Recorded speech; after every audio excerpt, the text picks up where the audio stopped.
Assalamualaikum warahmatullahi wabarakatuh. Selamat sore. Perkenalkan, saya Ruwadi Intan dari KM 601. Pada kesempatan kali ini, saya akan mempresentasikan hasil aktivitas usaha dalam mata kuliah kewirausahaan, yaitu DUH Project, sebuah usaha yang bergerak di bidang jasa desain grafis digital. Dalam presentasi ini, saya akan menjelaskan produk yang saya tawarkan, strategi promosi yang sudah dilakukan, target konsumen, kompetitor, serta hasil penjualan dan evaluasi dari usaha yang saya jalankan.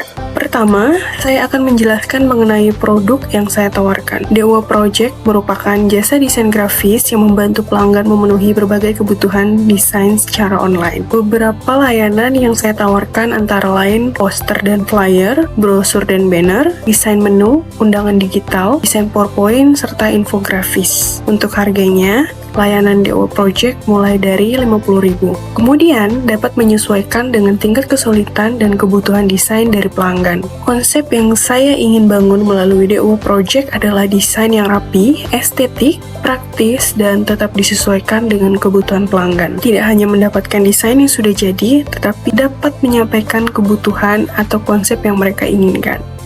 Untuk proses pemesanannya sendiri, saya membuat proses yang cukup sederhana. Pertama, calon pelanggan dapat melihat portofolio DUH Project melalui Instagram DUH Project _.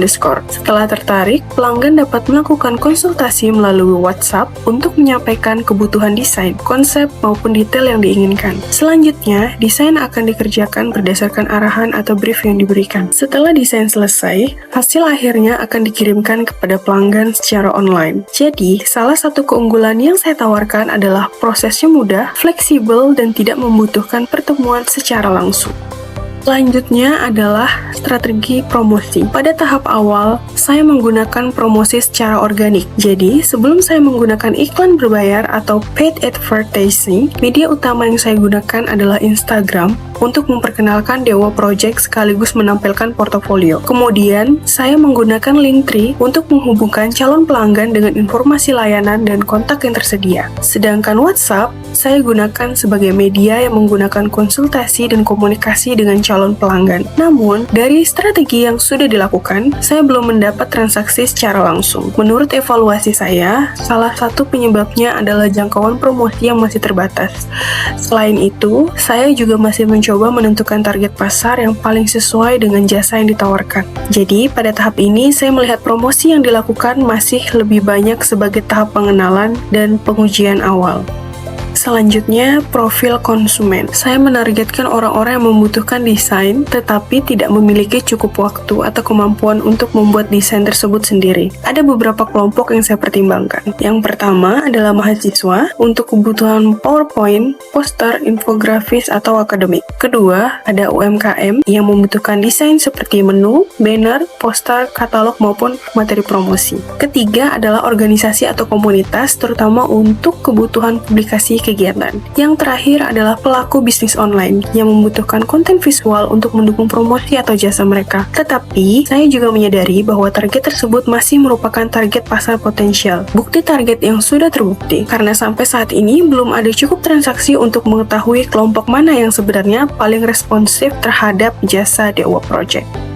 Selanjutnya adalah analisis kompetitor. Menurut saya, persaingan di bidang jasa desain grafis cukup tinggi karena konsumen memiliki banyak pilihan. Kompetitor langsung yang pertama adalah jasa desain grafis lepas yang menawarkan berbagai jenis desain dengan harga dan gaya yang berbeda-beda. Kemudian ada juga jasa desain yang dipasarkan melalui media sosial seperti Instagram, TikTok, dan WhatsApp. Selain kompetitor langsung, ada juga kompetitor yang tidak langsung. Contohnya platform seperti Canva.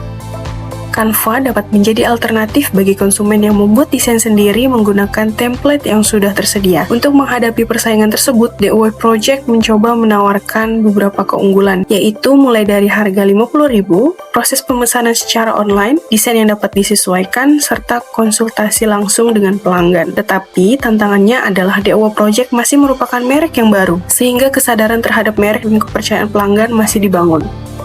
Kemudian kita masuk ke bagian hasil penjualan. Untuk hasil penjualan, pada tahap awal ini, DO Project belum mendapatkan transaksi. Jumlah transaksi masih 0, dan jasa terjual juga 0, dengan pendapatan yang diperoleh adalah 0. Saya menyampaikan hasil ini sesuai dengan kondisi sebenarnya, karena memang saya belum melakukan pemasaran secara agresif. Ada beberapa faktor menurut saya yang menjadi penyebab belum terjadinya penjualan. Pertama, promosi masih terbatas dan belum menggunakan iklan berbayar, seperti Meta Ads. Kedua, target pasar masih dalam tahap pengujian, sehingga koneksi pemasaran belum benar-benar fokus pada satu kelompok konsumen. Ketiga, DO Project masih merupakan merek baru, sehingga belum banyak memiliki testimoni atau pelanggan yang dapat meningkatkan kepercayaan calon konsumen. Dan yang terakhir adalah keterbatasan waktu untuk melakukan promosi dan mencari calon pelanggan secara konsisten. Kenapa belum ada penjualan? Kalau kita lihat dari hasil penjualan yang masih 0, tentunya ada beberapa faktor yang mempengaruhi. Pertama, dari segi promosi. Saya memang sudah menyiapkan Instagram, Linktree, dan WhatsApp sebagai media untuk memperkenalkan DO Project. Tapi, proses yang dilakukan masih terbatas dan belum dilakukan secara konsisten. Saya juga belum menggunakan iklan berbayar, sehingga jangkauan untuk mendapatkan calon pelanggan pasti cukup kecil. Kedua, dari sisi target pasar, saya memang memiliki beberapa target seperti UMKM, mahasiswa, organisasi, dan pelaku bisnis online. Tetapi saya telah mengevaluasi target tersebut masih terlalu luas. Saya belum memiliki data yang cukup untuk menentukan kelompok mana yang paling membutuhkan dan paling tertarik dengan jasa DO Project. Ketiga, DO Project masih merupakan usaha yang baru, jadi belum memiliki banyak pelanggan maupun testimoni. Dalam jasa desain, menurut saya kepercayaan cukup penting karena calon pelanggan itu perlu melihat hasil pekerjaan dan tahu pengalaman pelanggan sebelumnya sebelum mereka memutuskan untuk menggunakan jasa tersebut. Keempat, dari sisi waktu, DO Project masih saya jalankan di tengah aktivitas lainnya. Jadi, waktu untuk membuat konten, melakukan promosi, mencari pelanggan, dan merespon pasar juga masih sangat terbatas karena saya perlu membagi waktu untuk hal tersebut. Menurut saya, belum adanya penjualan bukan karena produknya tidak diminati, tapi karena proses untuk menjangkau dan meyakinkan calon konsumen memang belum dilakukan secara maksimal. Dari seluruh proses yang sudah saya lakukan, saya mendapatkan beberapa pembelajaran. Pertama, saya menyadari bahwa target pasar harus dibuat lebih spesifik. Saya tidak bisa hanya mengatakan bahwa semua orang yang membutuhkan desain adalah target saya.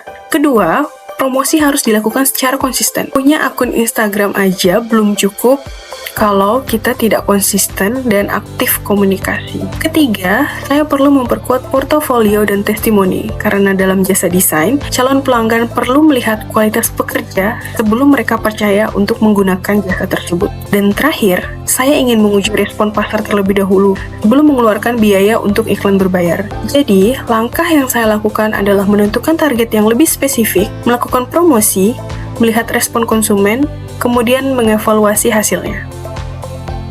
Sebagai kesimpulan, DO Project saat ini masih berada pada tahap awal pengembangan usaha. Walaupun hasil penjualan saya masih 0, saya mendapatkan pembelajaran yang cukup penting dari proses ini. Saya memahami bahwa dalam membangun sebuah usaha, kita tidak perlu memiliki produk atau jasa yang ditawarkan. Kita juga harus mengetahui siapa target konsumennya, bagaimana cara menjangkau mereka, dan bagaimana membangun kepercayaan agar tertarik untuk membeli. Untuk pengembangan berikutnya, saya akan lebih fokus pada penentuan target pasar yang spesifik, meningkatkan konsistensi promosi, dan mengukur respon calon konsumen sebelum menentukan strategi pemasaran berikutnya. Demikian presentasi Activity Report DO Project dari saya. Terima kasih atas perhatiannya. Selamat sore. Wassalamualaikum warahmatullahi wabarakatuh.